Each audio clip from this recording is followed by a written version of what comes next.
Well, John, you're the executive director of the Celebration Bowl. Just curious, how does one become an executive director of the bowl? I mean, what are the qualifications? That's a good question because I still don't know the answer to that.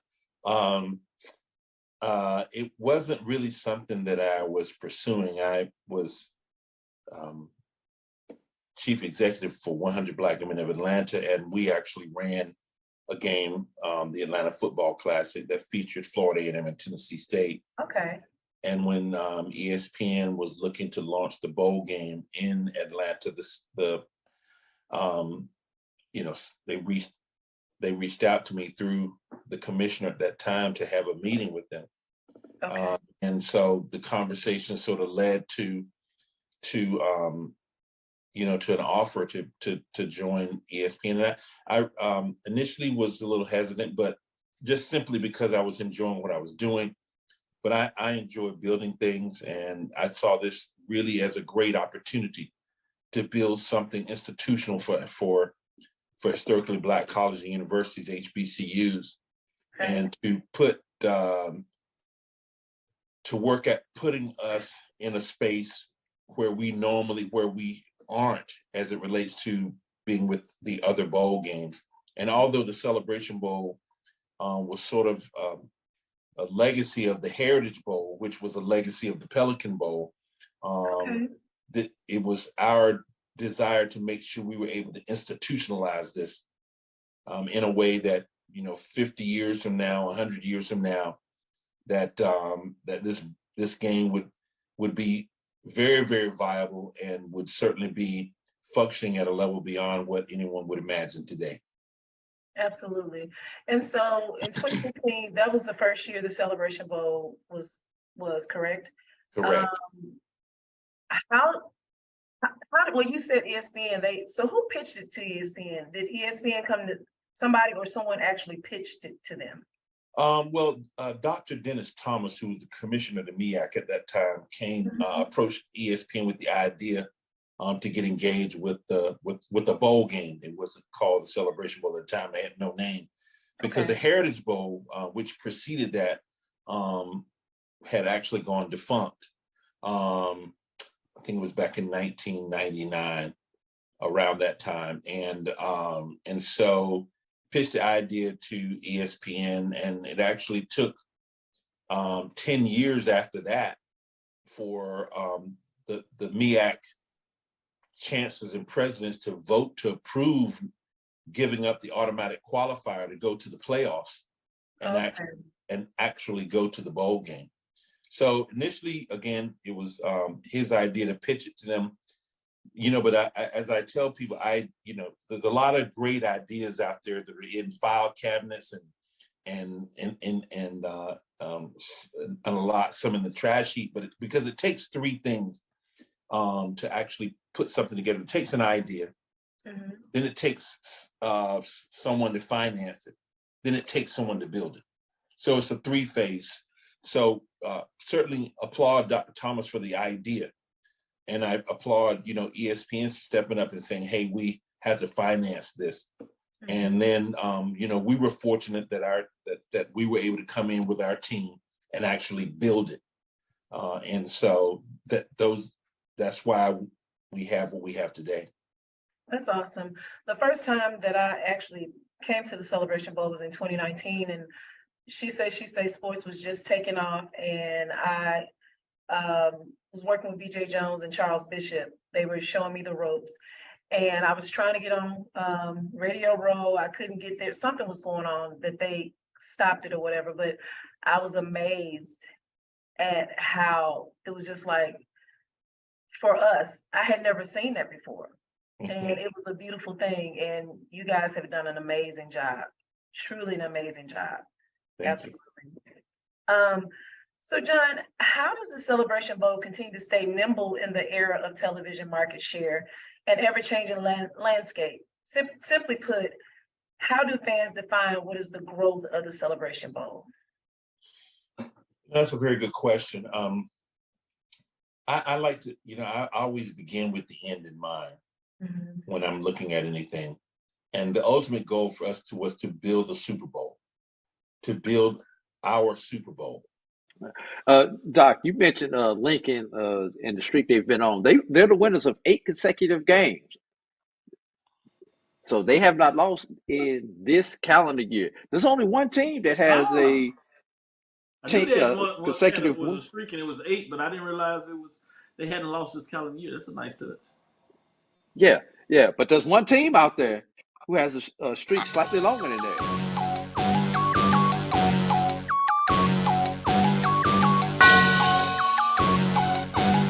Yeah. I love my HBCU.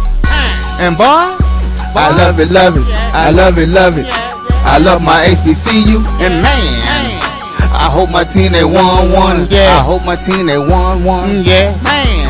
I hope my team they won one. I hope my team they won one. I tune into the HBCU Sports Lab to see if my team won or lost. If they lost, I'm quiet as a mouse. But if they won, keep tab. I'ma do the dab, yeah. Dr. Cavil, he know what he be talking about. Mike and Charles, they know what they be talking about. They compress the analytic data with this hip hop. If you know them like I know them, they gon' tell you if your team, if they won or lost, and who the ball. So listen to Professor, yes sir, and pay attention, cause he gon' teach a lesson. With Inside the HBCU Sports Lab, welcome to episode 392. Countdown to 400 is on its way. Inside the HBCU Sports Lab radio show and podcast, the show that's covering the sporting HBCU dash for all things HBCU sports for institutions large and small, from the NAIA to the NCAA. We share insights and information on the HBCU sports culture, HBCU athletic aesthetics to facilitate the story of HBCU athletic programs in the business of HBCU sports. We simply call it HBCU Sports Pedagogy. I'm your host, Dr. Kenyatta, along with my co-host, Mike Washington, Charles Bishop. We're filming from our home studios and sending a signal live at KCOH 1230 AM studios with the Texas Radio Hall of Famer, multi-Hall of Famer, in the beautiful home of Texas Southern University from Houston, Texas. As you see, Mike Washington is still on assignment, but we have the greatest pinch hitter of all time in terms of HBCU sports for sure. None other than A.D. Drew. How you doing today, Drew? It looks like you're on the road somewhere. Yeah, I am on the road. I am in Atlanta, Georgia right now. Look like it's going to be the first of 2 weekends that I'm going to be in Atlanta. Obviously, next week I'm going to be here for the SWAC baseball tournament. But this week, I am here for an emerging sport, NAIA women's flag football. Don't sleep on it, fellas. These young ladies look like some of these highlights should be on ESPN with the one-hand catches, the diving catches, the over-the-shoulder catches, the getting mossed. And I've seen some D-backs moss a couple wide receivers on some interceptions. So this is, don't sleep on them just because they're female. These women are athletes. But I do have one thing that I need to say. When you're on the road and you don't have all your lighting with you, you definitely realize that you are the darkest person on the panel when you're in a hotel room, because no hotel room is lit well enough to properly do a podcast. I'm just going to say that. It depends on where you're staying there. There's some mood lighting.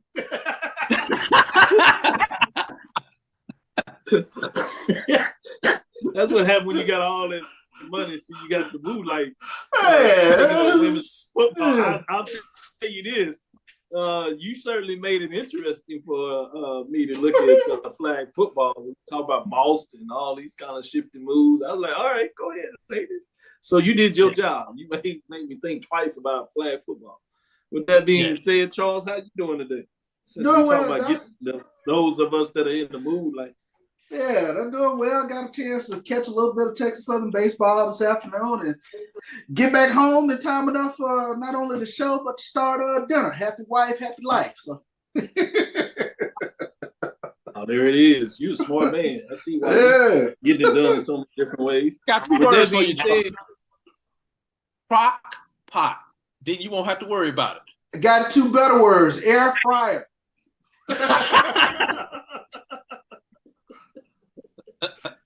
Man, it looked like y'all both have a great plan, so I'm joining the team. With that being said, since you out the ballpark, you have any updates, scores, anything that was going on out there that you need to share? Yeah, actually, Alcorn and Texas Southern are in the top of the 9th inning now, tied up 4-4. But a little bit of a historic news for Texas Southern baseball earlier today. Abraham DeLeon, he set the single season strikeout record today for Texas Southern back in the 2nd inning. But I'll tell you what, I'll give credit to Alcorn. They touched him up pretty good today. He gave up 3 runs over 5 hits over 3 innings. So a pretty good ball game going on over there at McGregor right now. Good stuff. Good stuff. Kudos.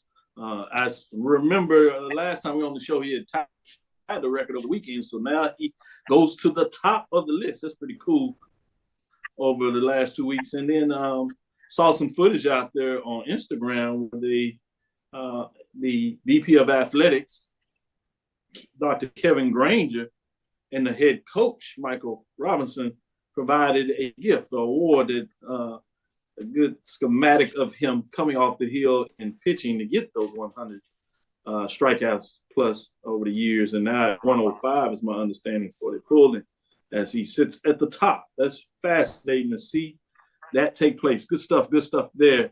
With that being said, let me go back to you, AD Drew. What else is on your mind as you are in Atlanta? Always nice to get to Atlanta. I have a good time with Atlanta, man. So you take care and don't have too much fun while you're there, since you're doing all that work. As long as I keep doing these podcasts with people like you, I keep myself well grounded. No doubt. We ready for the news of the day, Dr. Cavil? What you got? What I got, I am going off. Since I'm here doing a sport that's off the beaten path, I'm going to continue that trek and go further down the beaten path. But I am going to circle it back to HBCU. Let's talk tennis, Dr. Cavil. Xavier entered the NAIA tournament as the number 3 seed in the NAIA Nationals. They won yesterday their quarterfinals match, but their season came to an end today as they lost their semifinals match to Southeastern Florida by a score of 4-2. So congratulations, Xavier. Xavier set a single season record for the most wins in program history, ultimately finishing 22-7 after today's defeat. Man, that is commendable. Final 8 teams at the NAIA level, that's significant. And then when you put on top of it the percentage of winning they got done, it's good that you got a shout out there. Kudos to Xavier. You know, showing some folks they can play some tennis around here. Good stuff. With that being said, Charles, what else is on your mind with a little bit about the news today? What is capturing your attention? Yeah, well, let's take a look at the SWAC Baseball Weekly Honors from actually this past week. I don't think we touched on it on Tuesday, but the SWAC is tabbed Bethune-Cookman's Highland Hall and Texas Southern's Cade Fontenot and Southern's Nicholas Wilson for SWAC Baseball Weekly Honors for their outstanding performance during this past week of conference play. Let's take a look at the hitter of the week, which is Highland Hall. He was nearly impossible to get out in a series for BCU over Florida A&M as he finished the weekend, 10 of 15 at the plate after 3 multi-hit games in which he totaled 4 RBIs, 7 runs scored, 3 doubles, and a pair of triples. Hall also added a walk and a stolen base. Wow, 10 of 15. I don't think I've ever seen that stat line. He had a heck of a week. Co-pitcher of the week is Fontenot. He had a career day with a complete game, 11 strikeout performance on 5 hits, as it allowed Texas Southern's baseball team to win the series over Prairie View by a 2-0 margin. That game, of course, was played down in Beaumont. Also, co-pitcher of the week, Nicholas Wilson. He pitched 8 innings for the Jaguars in a shutout victory over Alcorn State. He struck out 11 batters while only giving up 4 hits on the day. So those are your SWAC players of the week. Good stuff, man. It's getting interesting. We're into the last week. And as you alluded to earlier, a couple of ball games being played today. Let's see if we can get you some of those updates as well. But let me go back to Drew, AD Drew, Professor Drew. What else is on your mind that is grabbing your attention in terms of news of the day? Let's talk NIL, Dr. Cavil. And let's talk about the king of NIL. That being Raekwon Smith, formerly of Norfolk State. I said formerly because he's on the move. He's going down to CIAA country as he is going to Elizabeth City State to finish out his eligibility at Elizabeth City State. But y'all, he's not in the transfer portal like a lot of people in the transfer portal. He did complete his bachelor's degree at Norfolk State before entering the portal. So we definitely want to make sure we commend him on that. He started out Norfolk State playing football. Then with the with injuries and the coaching change, he decided to focus on track, which he had a very successful track. But I believe he's going to Elizabeth City to resume his football career for the Vikings. Good stuff. Great points. Yes, kudos to the NIL King as he completed his undergraduate degree. Always something to be excited about. Charles, what else is on your mind? Yeah, big news, and this comes from Durham, but the HBCU champion North Carolina Central football team, they were recognized on Capitol Hill as Democratic Representative Valerie Foushee, who represents North Carolina's 4th district, comprised of Roxborough, Chapel Hill, and Durham, where North Carolina Central is located, formally presented a resolution acknowledging and commending the Eagles for their 2022 Black College National Championship, which included a 41-34 win over the SWAC champion Jackson State in the Celebration Bowl. So kudos to the North Carolina Central Eagles as they were formally acknowledged there on Capitol Hill. On Chapel Hill. All right. They do have a Chapel Hill as well. Exactly. I don't think they were there, nor do they have a lot of excitement to be there. But Capitol Hill, much more excited about that presentation. Kudos to North Carolina Central, still in some headlines. AD Drew, what else you got? I was going to ask, is that the first HBCU champion to be recognized on Capitol Hill? That's the first time I know last year South Carolina State went up there. They did. And that was in South Carolina. And I think a couple of years ago, North Carolina A&T as well. But yeah, it doesn't happen as often as it should. But lately, once it kind of happens for one group or one state, it gets done. I will say this. I do know here in the state of Texas that the Texas Southern cheerleaders, when they won their national championship, they were invited to Capitol Hill here in Texas, and they made a move and went over there. And I heard that they were the talk of the Capitol, which is probably pretty good with all the other talk going on there. But sometimes less is more, so I'll leave it right there. Right. But my last nugget for the day, Shaw has a new associate AD of compliance and senior women's administrator. The Shaw Athletic Department, and this comes from CIAA.com. Shaw Athletic Department announced on this past Friday that Courtney Washington is its new associate athletic director of compliance and senior women's administrator. Washington, who has worked both at the NCAA Division I and Division II programs, comes to Shaw after a short stint down you guys' way, fellas, at Texas A&M Commerce. Before holding that, she served at Alcorn State as assistant athletic director for compliance and student athlete service for the Braves. Before Alcorn State, she worked at University of Memphis also, and there's a lot more of her bio that's in this article. She's a native of Cleveland, Mississippi, holds a bachelor's in public policy from the University of Mississippi, folks. And all over the place. A massive education in sports management from Auburn University of Montgomery. And so, yeah, kudos to Shaw for getting them. Looks like they got them a jewel. No doubt. Good doubt. It'll be interesting. Got one more for you, Doc. All of it going on, so it'll be fascinating to see what that looks like. Charles, you want to get something? Yeah, one more piece of news today, and this is a big Mississippi Valley State. That's Naya Moran, who is the younger sister of Memphis Grizzlies All-Star John Moran. She decided her first scholarship offer was going to be the one she wanted, and she announced her commitment to Mississippi Valley State women's basketball team this morning. So kudos to Hakeem McClellan and the Mississippi Valley State Delta Devils as they bring in Naya Moran, John Morant's little sister. She'll be playing in the SWAC next year. I'll certainly be interested to see how that goes in the SWAC. Congratulations to her. Anytime you can earn that D1 scholarship, that's a pretty good thing in Valley. Certainly a great institution to go get your undergraduate degree and play some basketball and extend your career. With that, I know A.D. Drew kind of shared this earlier in terms of some of our private forum, but it's officially out now. SIAC returns to Atlanta, talking about Atlanta, to host a football media day in return of the Hall of Fame ceremony. So that's exciting news to see they're returning that.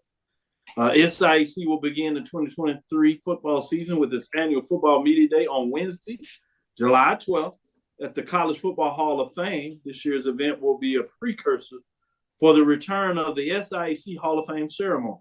The SIAC Hall of Fame event will recognize individuals whose accomplishments on and off the playing field have had a lasting impact on the conference and are worthy of induction to the most exclusive group of SIAC legends. Additionally, these honorees have distinguished themselves with the contributions to the rich history and tradition of our membership institutions. Since its inception in 1992, the SIAC Hall of Fame has welcomed 155 distinguished honorees, so it'll be fascinating to see these individuals who will be honored in regards to the SIAC. I'm happy to see what that looks like. As it was stated here, quote by Anthony Holloman, the SIAC Hall of Fame is steeped with traditions like the NFL Hall of Famer Shannon Sharp, Don Stallworth, Olympic gold medalist Alice Coachman, and Naismith Basketball Hall of Fame coach John Chaney, among others who have been honored in previous classes. Remember, when you talk about John Stallworth, yes, of Alabama A&M, but at that time, Alabama A&M was playing football in the SIAC. For those that may have heard that and thought twice, good recognition in terms of what that looks like. Kudos to Commissioner Anthony Holloman for bringing back the Hall of Fame. I think that's fascinating to see what that looks like. So kudos there. Let me get a shout out for our listeners and viewers, Theron Waters, those lab listeners out here, Chuck Hunt, Silas Edward McMorris, Thomas Einstein Maddox, Jeff Roberts says Aggie Pride. I see you. Theron Waters, Jeff Roberts, as I said, getting in here. Chuck Hunt. Oh man, Chuck Hunt was listening to HBCU Nightly. He said Dr. Ville spoke facts on HBCU Nightly May 10th and 17th. He got one of those speakers straight on May 10th, which she is delusional know-it-all. Oh, I didn't mean to do all that, but I love to make sure that people get the right information, that's for sure. Brother Wendell Davis says, greeting lab professors and listeners, no doubt. Carl Edmond, Corinthian Morgan, G. Boom Holly in the building, in the house. Got to watch the final lecture of this week, no doubt. Appreciate it. Good evening, Doc and the professors, brought to us by Edwin B. Moore. Chad Cooper is up here. I see Thomas is representing. Jonathan Hernandez in here as well. What else we got? A couple of more people in here. Chandra Smith. With that being said, I'll be on the road. I'll be at Black Student Athlete Summit in Los Angeles. I'm fortunate that they're going to bring me in. I'm going to speak with the panelists. I'll be the host panelist, and we'll be looking at Coach Prime as well as Ed Reed, looking at obviously what took place over the last couple of years in terms of what I call the Coach Prime effect and how that is affecting HBCU. So we'll have a couple of panelists, one that is at Fort Valley State, serving as the athletic director. So we get a perspective from that view. And then we also have Fayetteville State professor that's over there and that's doing work at a center he has that's going to provide some framing of this institution as well. And obviously, since I'll be down there, the Lakers are in the Western Conference Final. They play on that Monday. So don't be surprised. No, rub it in. See me waving at, hey, I'm just saying, you know. Some Now, if you things get in work one of out. those suites, that's when you need to rub it in. Exactly. With that being said, let us go to our first break. We'll come back on the other side. We'll get into a little talk. APRs came out a couple of weeks ago. We gave it an information. We'll take a little deeper dive. 80 Drew has broken down some numbers. So we're going to let him spend a little time and give us some insight in terms of what he's gleaned before we do that. And so we'll do a segment on that to see what that looks like. Just give you update in specific of where APR, where some HBCU stands, and how we should continue to look forward. With that being said, stick with us. We'll be right back after this break.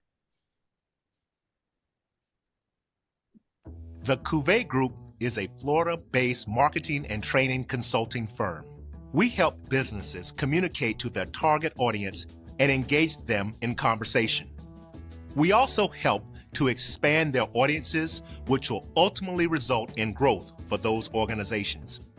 In addition to being a certified constant contact specialist, my colleagues and I are also certified in John Maxwell Leadership Principles. We use these proven principles to conduct workshops, training, and private coaching sessions for individuals and companies looking to take things to the next level.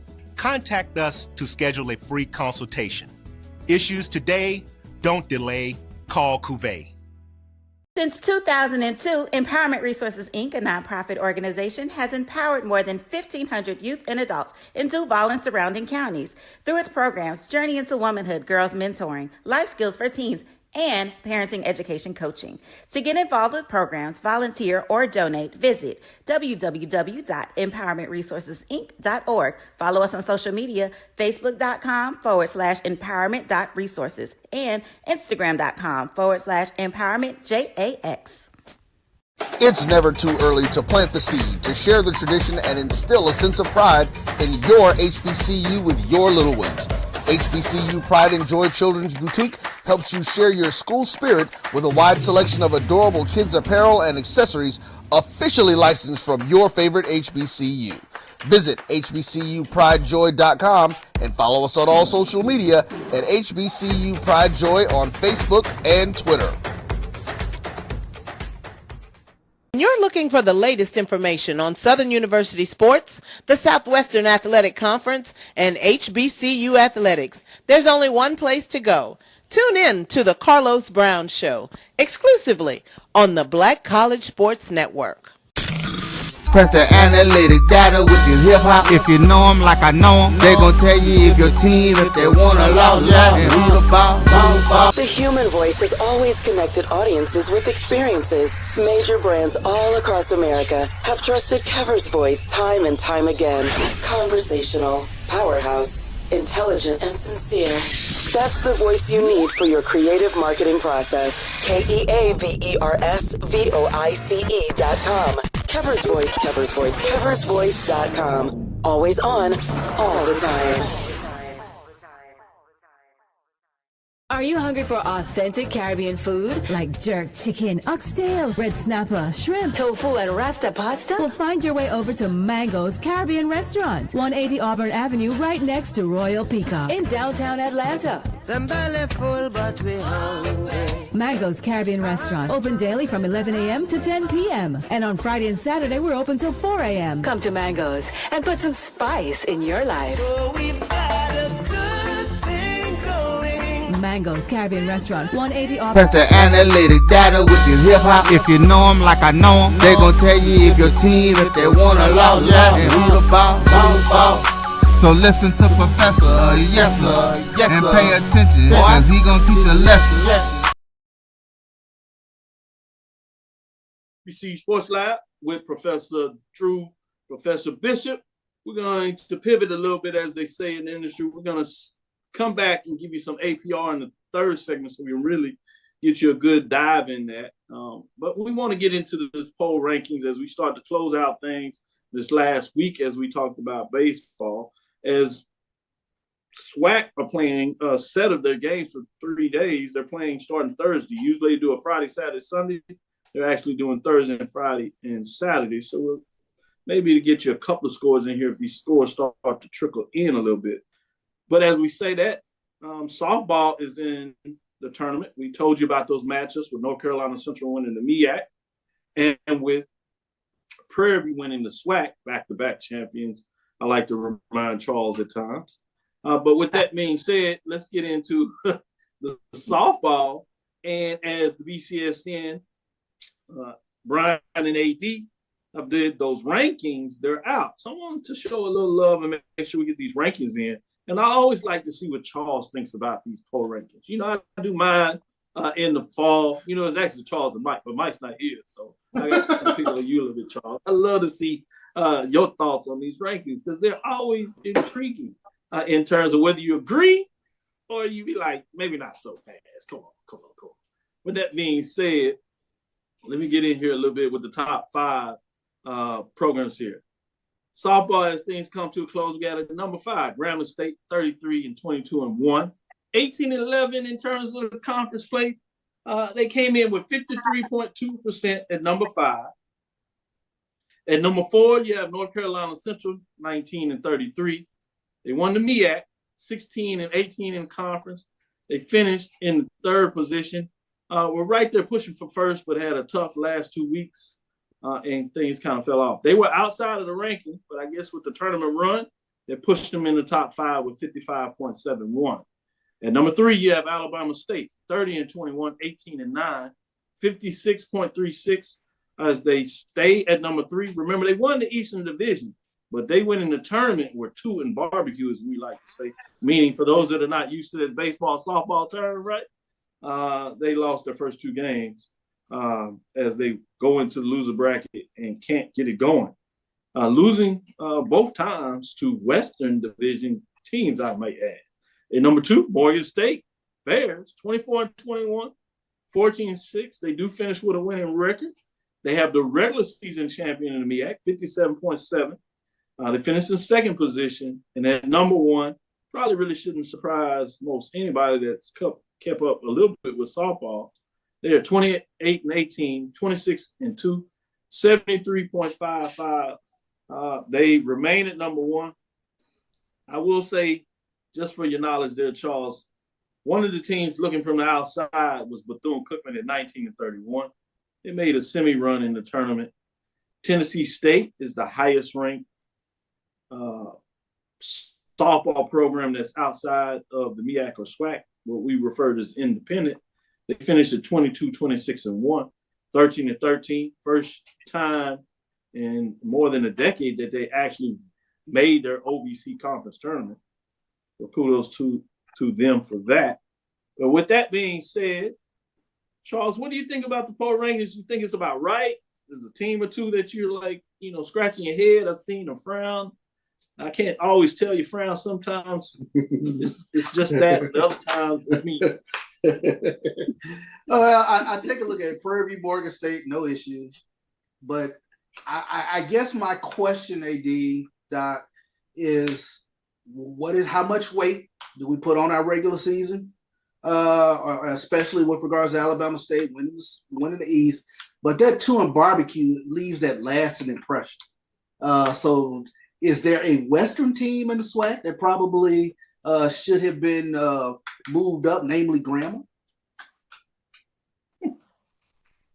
Yeah, I think that's a good point. Let me go to you, Drew. We don't get a chance to have you on here to really break down the composite components. We tell everybody it's a computer base. As you answer that question to Charles, also go in a little bit about how the tabulation comes in to putting this ranking system together. Well, that's a very fair question, Charles. But in the eyes of the computer does not necessarily differentiate between the marathon and the sprint. It does, however, take into the fact the strength of schedule of the teams that are played. Unfortunately, in the tournament, sometimes sometimes the tournament hurts some of our good teams because, especially when you get a 1-8 matchup, that's the only thing that's going to do when you handle your business is hurt your strength of schedule, and so forth and so on. So, yeah, for those I won't say bottom dwellers, for those lower seeded teams that defeat those higher ranked teams, yes, it helps them out with their strength of schedule. But, overall, the computer takes the overall. Yes, Charles, I will admit, if you win your conference tournament, there is a bonus factor added in, i.e. North Carolina Central.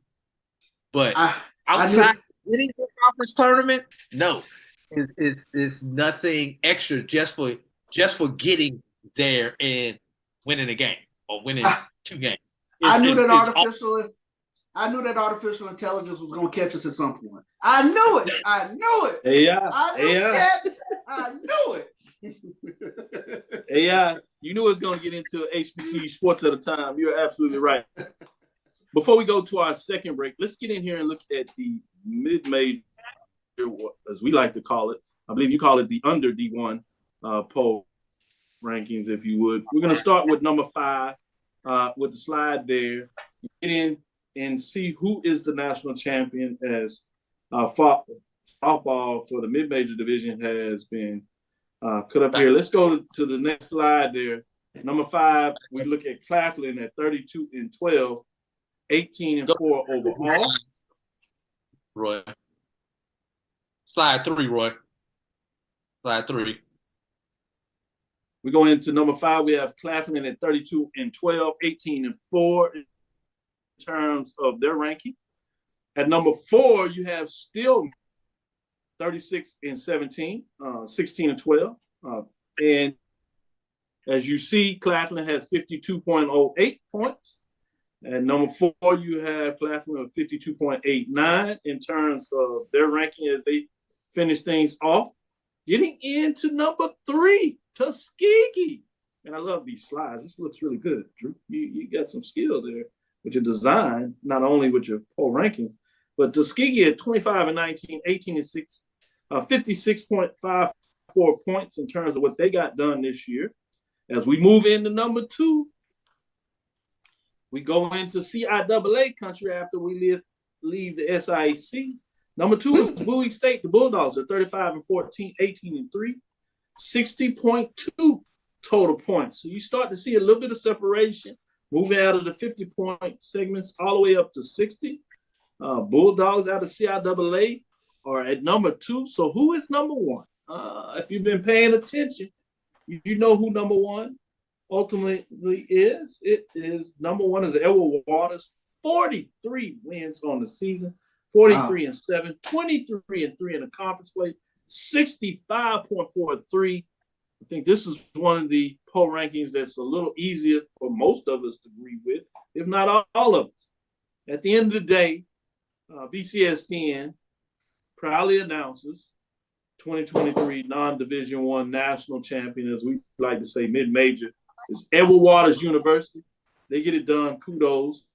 I know you announced this last week on Brian and the AD show, but I wanted to get out there and also announce it as part of the BCSN team about the softball.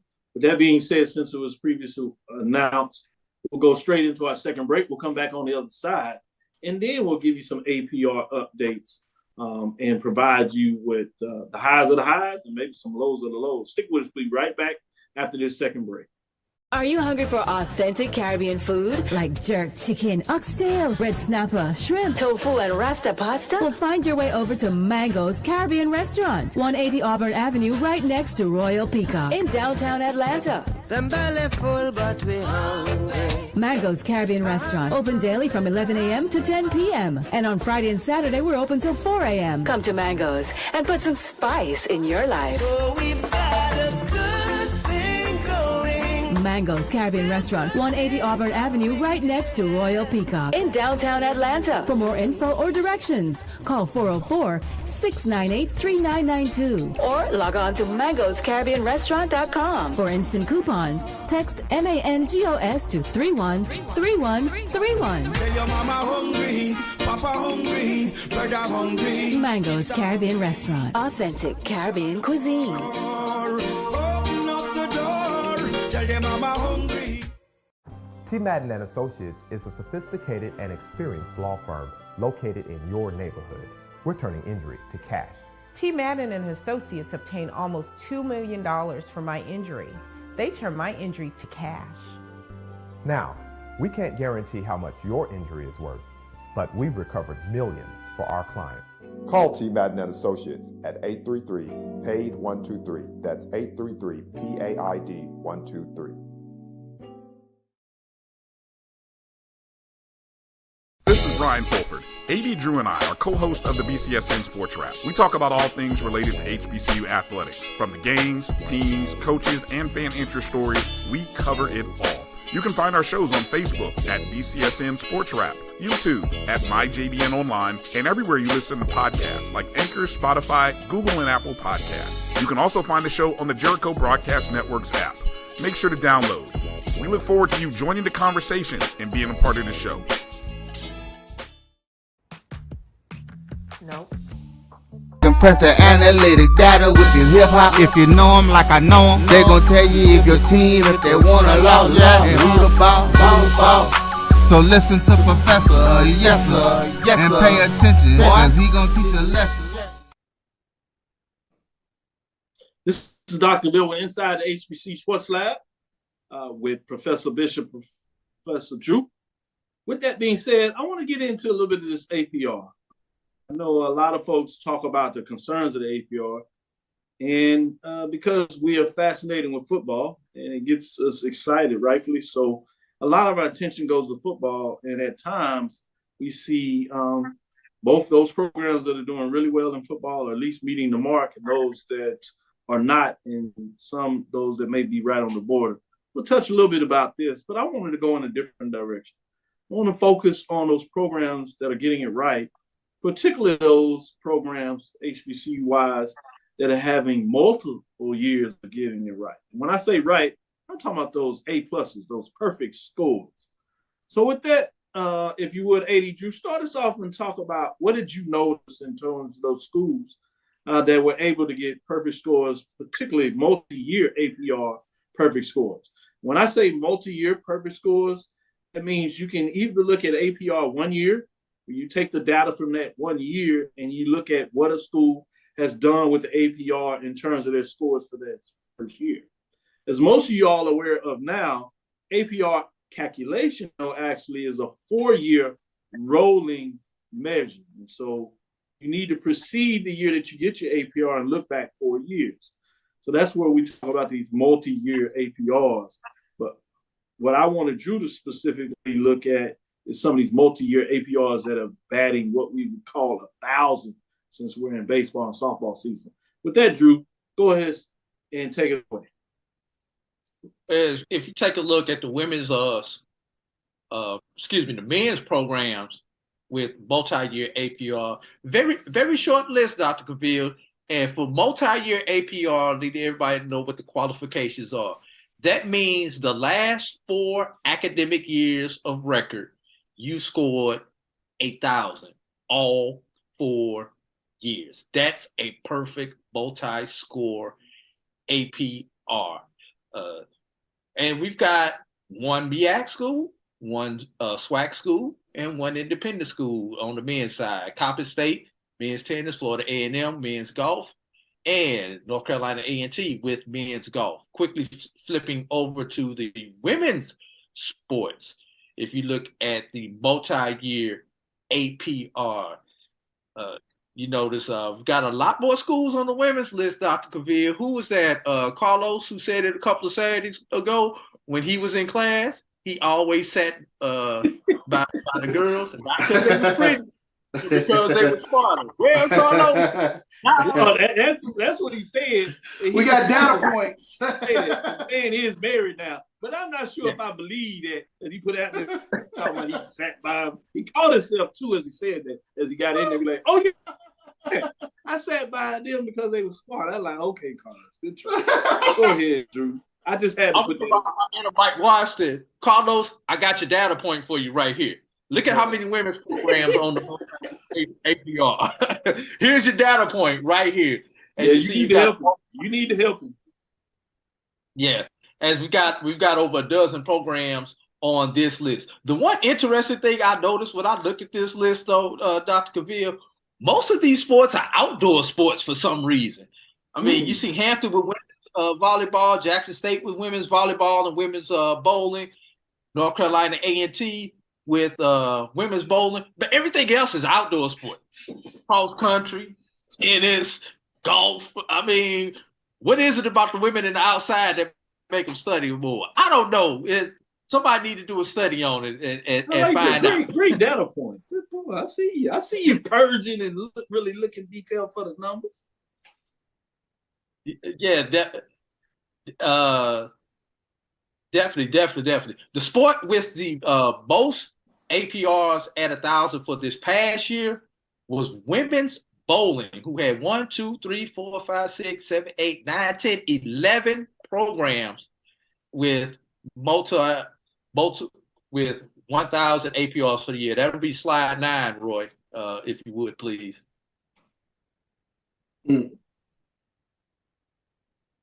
That's pretty good. That's a sport with the most with 1,000. 80 Drew, as you look at your next analysis, I wanted to get Charles in here and get his thoughts on it. Obviously, he's an avid golfer now. What are your thoughts in terms of these multi-year APRs, particularly this measure between so many of them being indoor sports, thinking about bowling as you get into a volleyball, but then also in terms of seeming to have multiple sports outside, and just to see the variation. Any thoughts come to your mind when you see these variations of somebody that follows this stuff as well?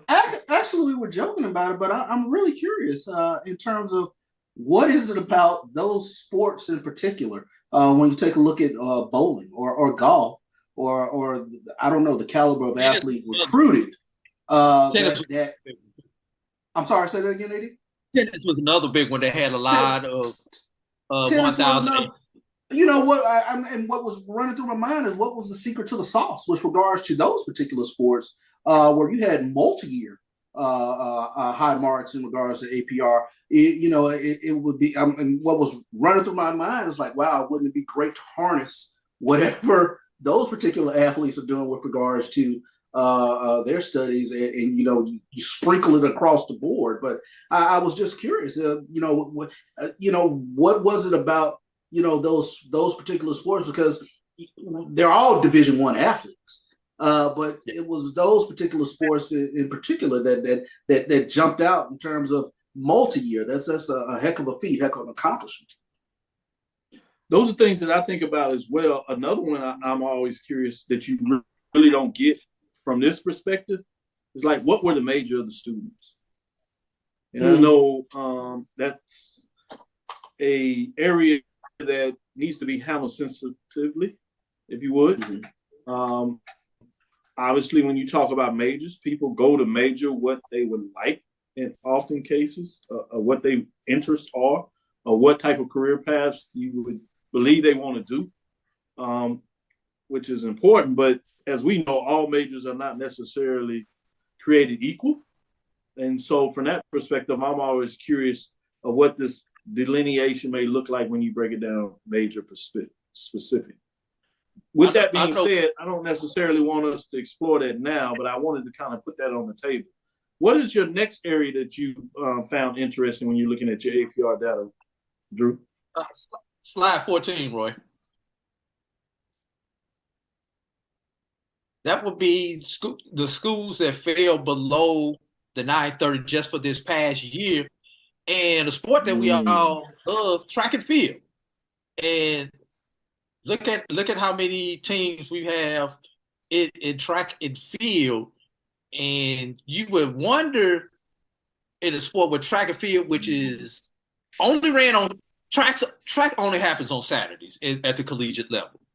So you would think in a sport where the kids are on campus Monday through Friday, not as much travel as you get in basketball or baseball or softball or even football when you have to leave campus after class on Thursday a lot of times. You would think track would be one of those programs that would have potentially wouldn't have as many teams that had a below 930 for this past academic year, considering, like I say, those kids are probably on campus more than any other set of athletes. Just something I was curious about. Yeah, that's a very good point that you bring out there. And the uniqueness is when you look at track, notice you said track, which included cross country. So this is cross country, indoor, outdoor track and field, as well as cross country. And you do have some students that cross over between the two. And in some cases, these are also some different athletes, but it's encumbersome of both looking at indoor, outdoor track as well as cross country, which is ran in the fall. So it's seasonal to some case. So good points when you start looking at an area of concern and need, particularly based on a given sport. So great information when you get in terms of looking at these different areas. Obviously, football, everybody looked at football and basketball. Any one of those areas that gave you some concern too, as we get ready to close out this segment? You can go to 17 just to see the list of football teams who are below the 930 for this past year. But once we get past this one, as you can see, there's a conglomerate of them. One conference you don't see on there, where you do see one, you see Norfolk, even though the BAC 4-year average, no one was below. Norfolk is on the list for this past year at a 923, the only BAC institution. Oh, Howard's on there also. So you had two BAC institutions who for just this past year didn't get on there, but their 4-year average is still above the required 930.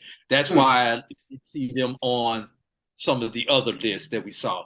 But if we could quickly go to the last 3 slides that I have, Roy, and these are short slides. These are the teams that that their fans need to start worrying about. Starting with number 18. These are multi-year below 930. With the board coming off after this year, these are some of the teams that need to be of concern. And then you look at baseball and softball, UAPB on baseball and softball on the list, along with Alabama A&M baseball. Next one, please.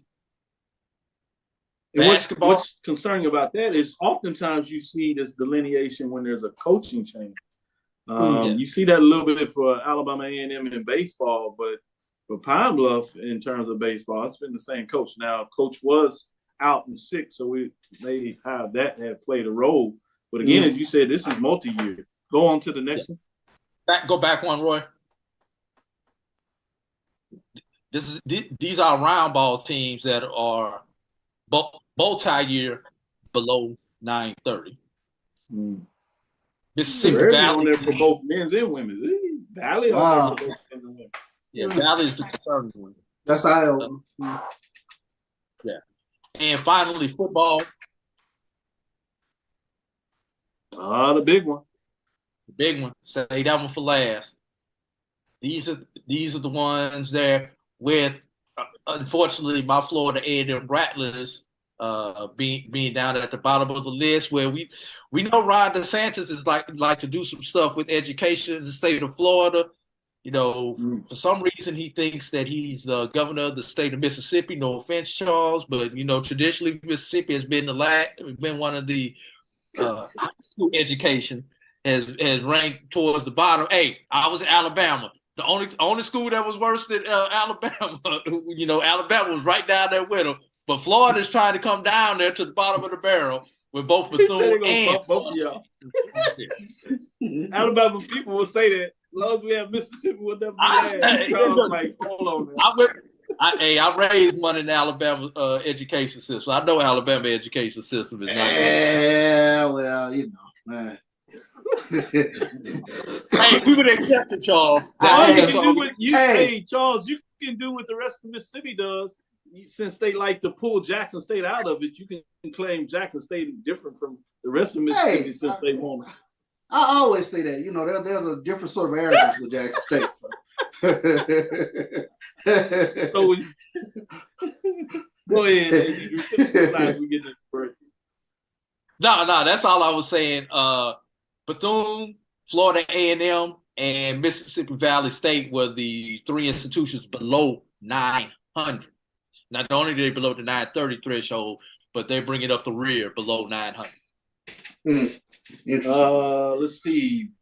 6 of those institutions have had coaching changes recently over the last couple of years. 1, 2, 3, 4, or 5 of the 7. So I'm always interested in looking at that because oftentimes when you see coaching change, one of it is obviously losing records when you're not doing well. Oftentimes people don't realize there's also a component that hits on in terms of APR.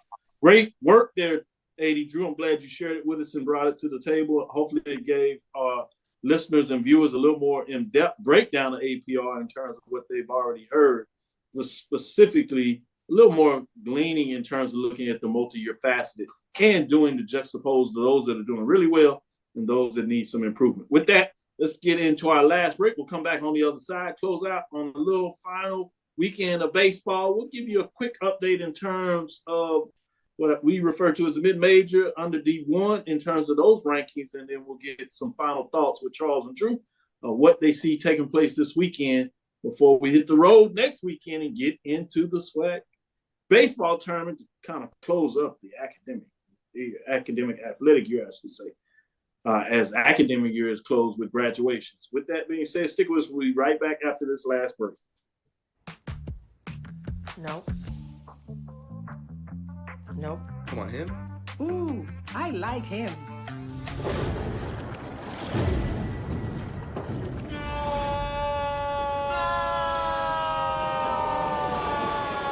Quick, the quicker picker-upper. Bounty picks up messes quicker, and each sheet is 2 times more absorbent, so you can use less. He's an 8. He's a 9. Bounty, the quicker picker-upper.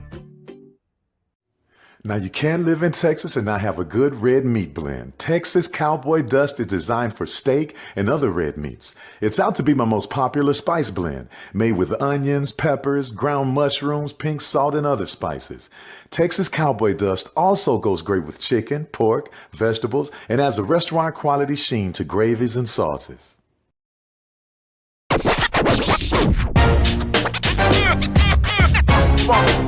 It's like a loop machine. Going around town, trying to get down. Vanilla smoked sea salt seasoning is for seafood. The tarragon and fennel bring out the natural sweetness in seafood. I also use it in rice dishes, on yams, asparagus, blueberry pancakes, and believe it or not, chocolate chip cookies. Vanilla smoked sea salt adds a salty and savory component to sweet dishes that create a symphony for the tongue. From novice to aficionado, find yourself here. High quality cigars plus personal customer service.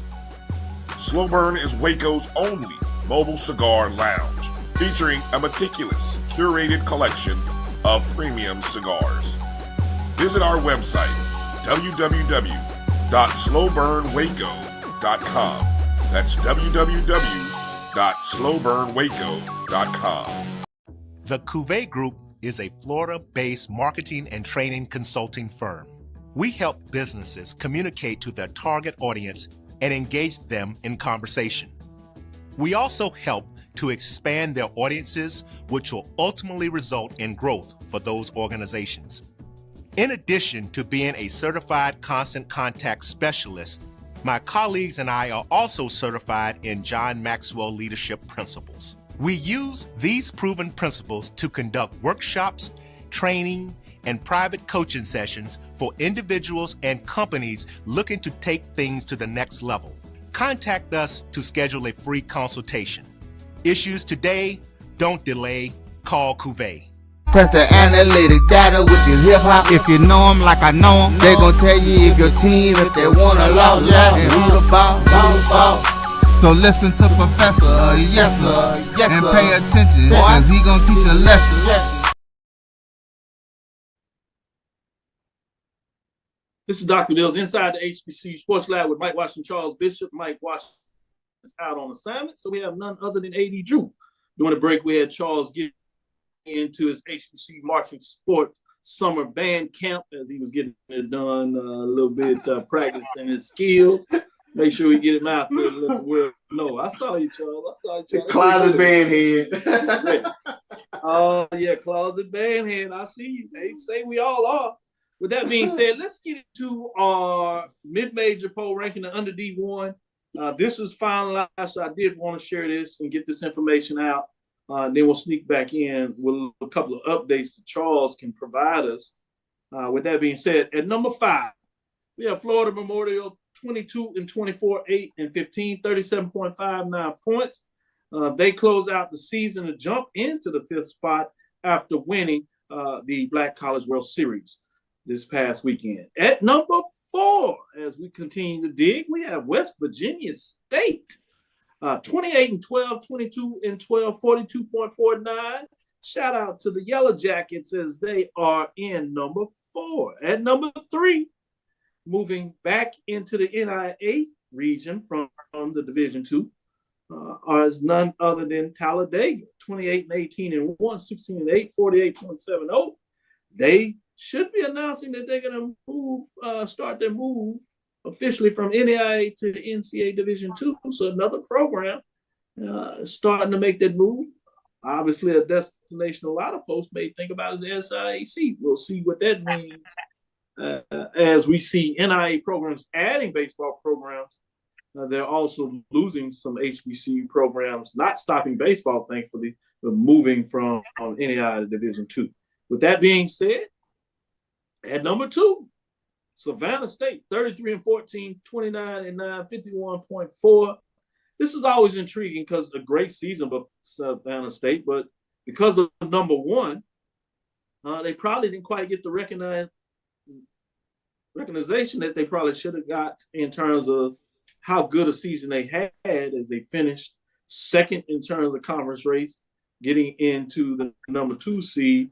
Did make a deep run into that tournament into Saturday as they play for a championship on Sunday, taking down Albany State that Saturday night in a classic baseball event.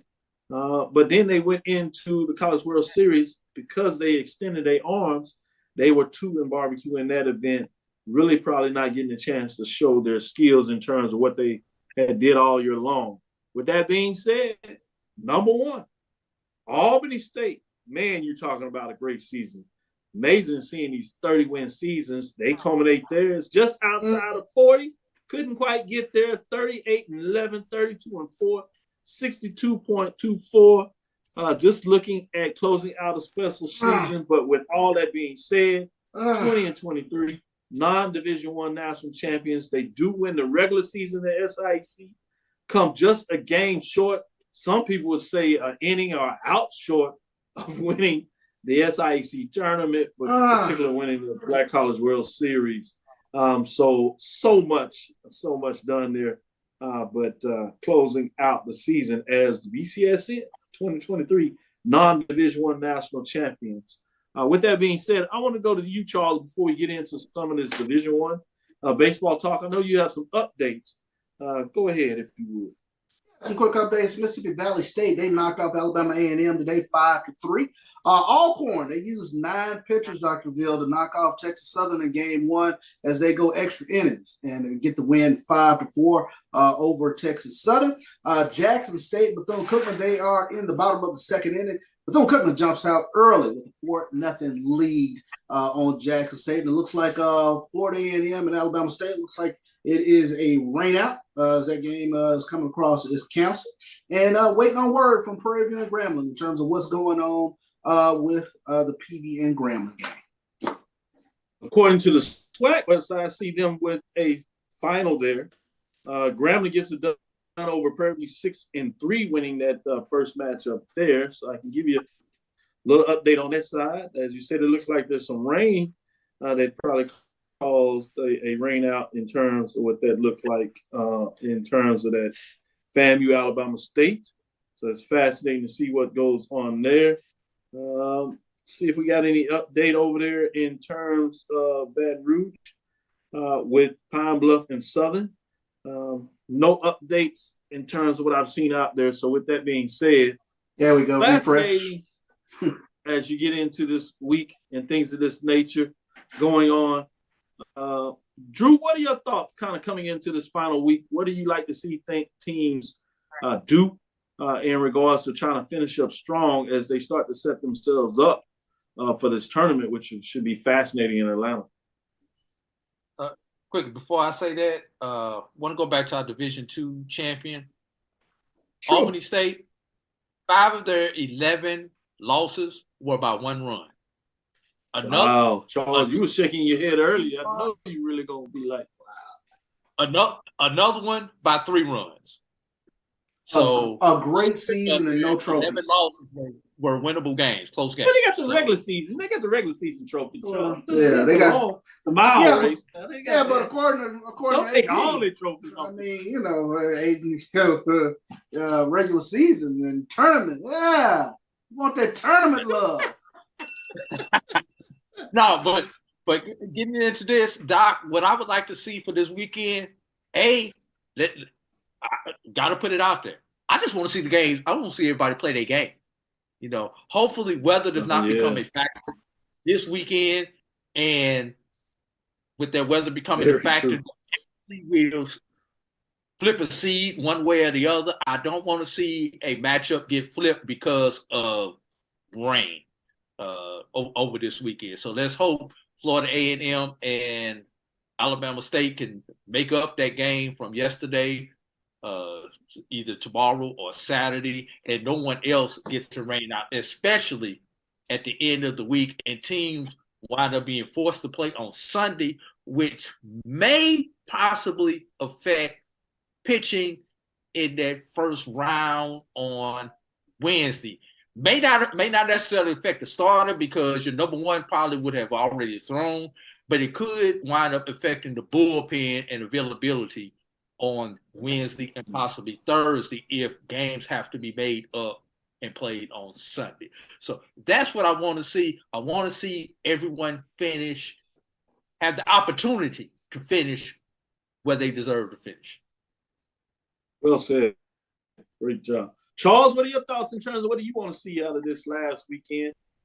Any particular team that you're focused on, or just overall thematic approach from a coach in terms of what they want to do with their team?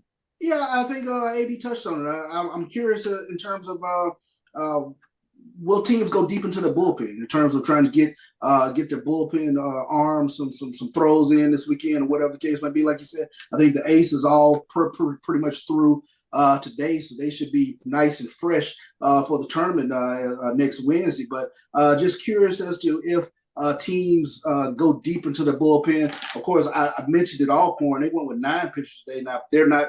Looks like they're going to fall short of the tournament, of course. But just curious in terms of what schematically what coaches are looking to do with their bullies this weekend, and to see if anybody can carry some momentum going into the weekend. You know, Jackson State, Bethune-Cookman. That's a very interesting series to me. Bethune-Cookman swept Jackson State in Jackson. Jackson State took 2 or 3. I'm sorry, Jackson State took 2 or 3 from Bethune-Cookman when they came to Jackson. So that's an interesting series. Alabama State, they clinched the SWAC East.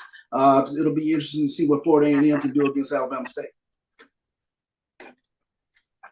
And with the win and the loss today, Grambling is pretty much, in terms of my calculation, has basically clinched the Western Division. I might be off about that, but if my numbers are correct, Grambling today with their win and Texas Southern's loss to Alcorn have clinched the Western Division. So kudos to Grambling.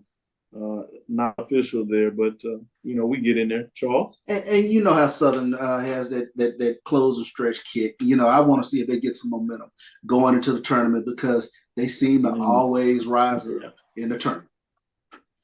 Let's hope not. Yeah, you're right in that closing kick. Alabama State and Southern winds up in that 4th spot. That not the matchup that you want in your first round.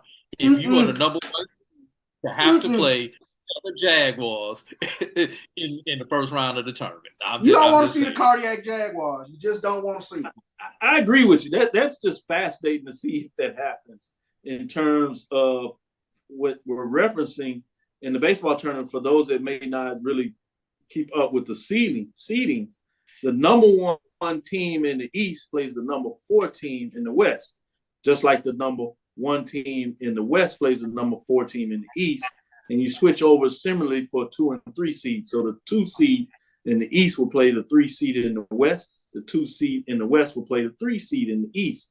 And as Drew alluded to, those 1s and 3 seeds go into the same bracket. So you also have folks that are trying to get away with Alabama State in terms of those West teams. So fascinating to see how that lines up in terms of the seeding. Looks like we know who's at the top. We know what 8 teams are in, but where will the teams be seated, particularly when you start looking at 2, 3, in some cases even 4 when you look at the Western.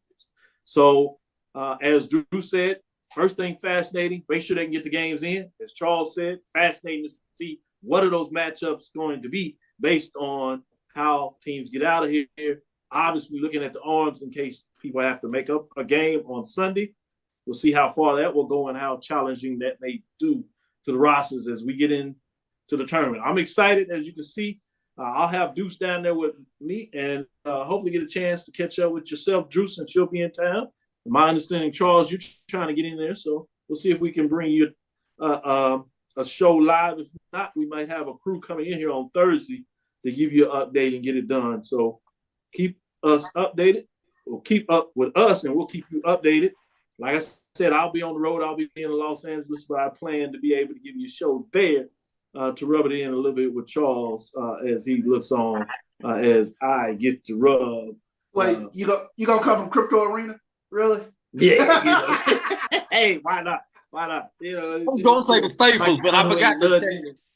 Hey, I might be in the Lakers locker room. Hell, I might be in the King James, let him allow me to be into his locker room himself. I mean, they'll be off that time, and they'll be hitting the road back again. So, we'll figure out what that looks like. With that being said, all kidding aside, appreciate you all to continue to do the work. As we close up, we're getting ready to close out the season. We'll have some other things for you over the summer in terms of getting you some great interviews to get you prepared as we get ready to get into this fall season, starting with football, which will be fascinating.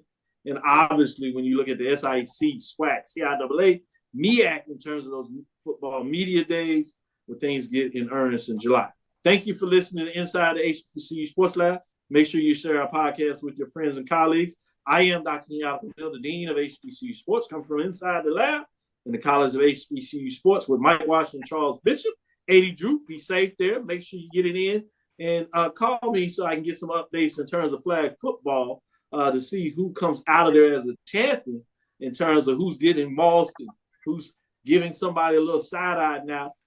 I think they're supposed to be flags, so they need to be full in the flag. So they got to be careful with all this rough and tumble things they're doing there. But I guess you get your emotions in the game if it happens. Again, we want to thank you for listening to Dr. Bill's Inside the HBCU Sports Lab. Go ahead, Drew. I was saying the games are live on YouTube and NFL Flag on YouTube, so you can get it on. You'll see some amazing plays. That's all I'm gonna say. I'll check it out. I'll check it out. You a grade next week. Mike Washington, Charles Bishop every Tuesday at 6 o'clock Central Standard Time. We look forward to next week as we discuss the latest news for me from Los Angeles. Follow me, Dr. Kenyatta Cavil, DrKenyattacavil, Twitter, Facebook, and Instagram. That's for you, Charles. Inside the HBCU Sports Lab 1 on Twitter. inside the HBCU Sports Lab on YouTube and Facebook. Dream big, continue to move forward. We will talk with you soon. Charles? Course. Drew? Lecture. LA, dismiss.